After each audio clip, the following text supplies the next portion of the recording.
Hi, I'm Emily Taylor. I'm Amelia Taylor's mom. Amelia is the camera person today, and she's kind of my little partner in crime. I'm a camera person every day. Yeah, she's the camera person every day. She doesn't know what she's doing, and neither do I. Okay, sorry, here we go. I'm Emily Taylor, and today is the second video as in the Harvest Quilt Along tutorial. So today we're working on the tomato, and we're going to discuss technique and what's the other one? Color theory. So in the last video, you can learn more about supplies and fabric selection. We will touch on a little bit of the fabric selection again today because that falls right in line with color theory. So if you'll recall, last time we talked about color theory, I said what we're going to do is take this tomato has 3 gray tones in it. So we're going to create 3 sets of fabric based on the values. And remember, it's only relative value that you need to be worried about. Don't worry about getting absolute value. It's pretty easy to see that, okay, this fabric is darker than this one, so those go in 2 separate sets. And then this one is lighter than this one. So that's really easy to see. So these are my, this is my value set for the main part of the tomato. You can see this actually will require some fussy cutting, or it can kind of go both ways. It's a good piece that will blend from the lighter fabrics into the darker fabrics. That's my set of darker fabrics. And these are my lighter fabrics. And then I always keep my small scraps nearby in the color that I'm working with, and my larger scraps. So I've got, if what I've selected is not enough, if I want to play a little bit more with some fabric, I can pull some other things in. So, but that's the gist of my value sets. So this one here is going to go in this area here. These darker ones are going to go for the shadow, and then the highlights will go up in the highlight area. Now, one thing I want to remind you, I taught you last week, is if you don't have the fabric that you want for the highlight, always look at the reverse side. You're going to get a lighter look on printed fabric. So I'm going to do that on the highlight. Now let's talk a little bit more about color theory. One thing that in addition to understanding values and that every color will fall into, or every piece of fabric will fall into a different value set, every color also kind of falls on a temperature spectrum. And what I mean by this is, actually a really good way to demonstrate this is, there are cool reds and there are warm reds. And you can do that with any color on the spectrum. So for example, greens, there are warm greens and there are very cool greens. As an example, this one here is a very, very warm red, right? It's almost orange. And I love the idea of throwing in a little bit of orange, or orangey red next to a cooler red, because I love the interplay, that juxtaposition, that contrast that it creates in my finished design. So I love, and just to give you an illustration of a cooler red. So there's a warm red, here's a cooler red. It's got a lot of purple in it, and of course purple leans towards blue. Blue is the cool end of the spectrum. Another example, now this is getting cool enough to the point where it's almost purple, right? So that's how our spectrum is created, by sliding color, red in this instance, along this spectrum from blue to orange. The more orange it gets, the warmer it's going to be, the more blue it gets in it, the cooler it's going to be, and it's going to appear purple. So that's just a little introduction into some color theory. I want you to always be aware that every piece of fabric falls onto the value spectrum and the temperature spectrum. And it's the interplay of those the contrast between values and the contrast between temperature, which is the secret sauce for making a beautiful quilt. Okay, in fact, I'll show this. I'll demonstrate a few pieces in this tomato that I've already done. So you can see I've got I've got a really cool red there. Amelia, can you see this okay?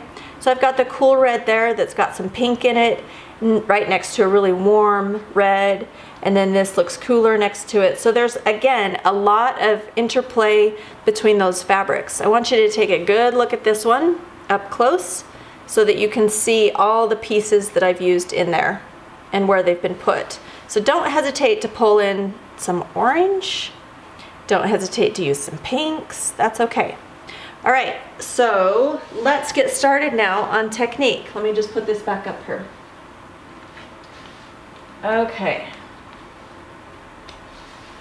Now this is the really fun part. I hope you love this. This is my favorite part of making a collage quilt. I love picking out the fabric and playing with it, but I love actually cutting into it and moving forward on my project. So you can see this is just kind of how I've begun. I just select a piece of fabric. This happened to come from my really small scrap pile. And what I did is I just kind of trimmed off any frayed edges. I round out the edge a little bit. I always tend to round things out just a little bit so that they fit really well into any rounded corners in the design. So then what I'll do is I'll just lay the piece of fabric, you know, anywhere on the design, pin it. And the one thing I want to make sure that I do is that I overlap this gray, the gray image slightly.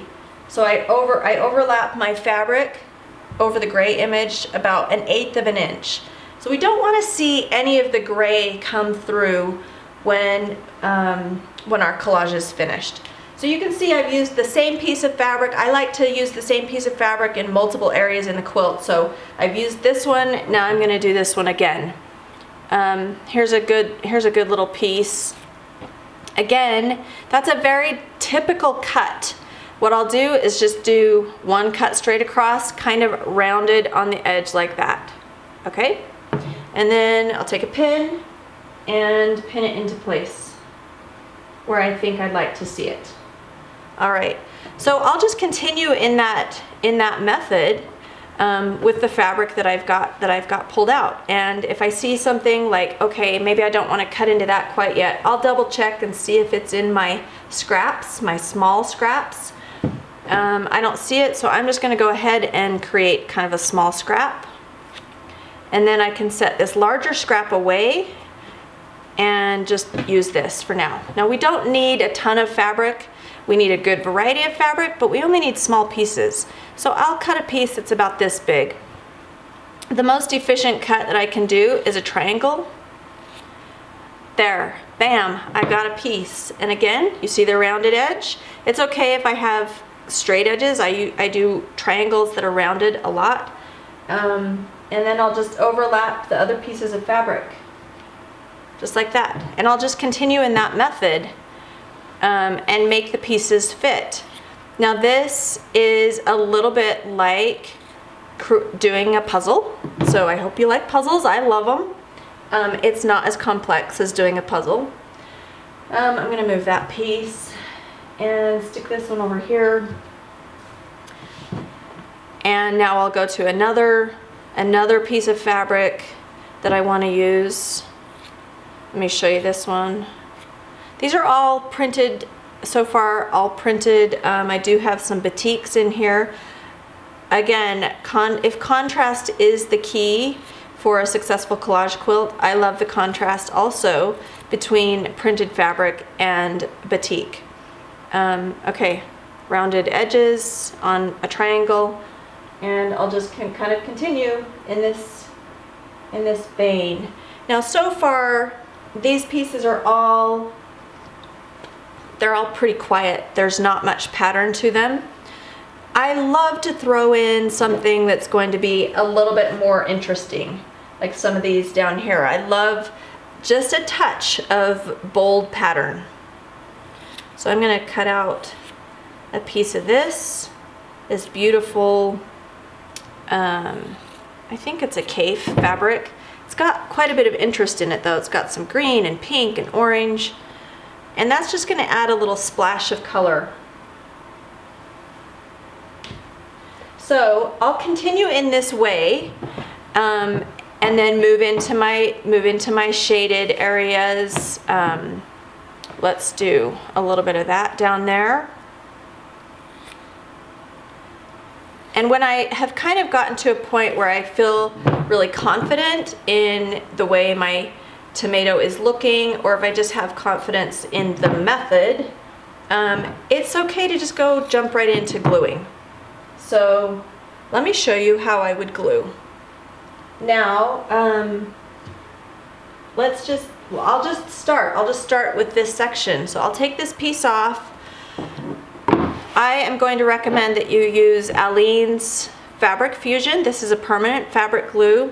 And the reason I've really decided I really like this is that there's no smearing involved.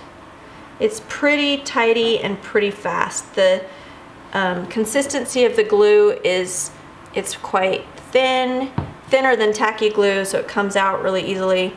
I don't know if you can see it because it's entirely clear, but all I've done is I've just put a thin bead of glue all around each piece, or the edge of each piece. So there's my piece, and I'm just going to turn it to the rounded edge and press it there.